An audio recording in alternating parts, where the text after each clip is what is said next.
आज सकाळपासून ना माझी तब्येत बरोबर नव्हती आणि सकाळ सकाळी ना मला उलट्या पण झाल्या. म्हणूनच ना मी काळा चहा केला आणि त्याच्यामध्ये लिंबू टाकून तो पिला. आणि ते पिल्यावर जरा कुठं बरं वाटलं.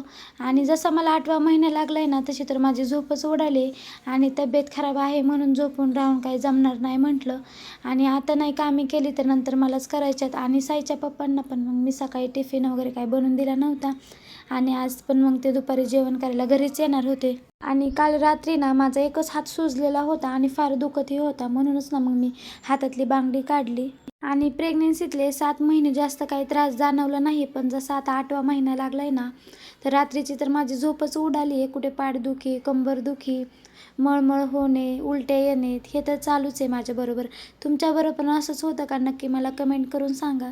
आणि दुपारच्या जेवणामध्ये ना मग मी फारसं असं काही बनवलं नव्हतं. साधंच असं ब्रिंचची भाजी बनवली आणि चपात्या बनवून घेतल्या. आणि सकाळचा लिंबू होता ना, मग त्याचंच मग मी सरबत बनवला. आणि साईला तर ना लिंबू सरबत इतका आवडतो ना, खूप म्हणजे खूपच.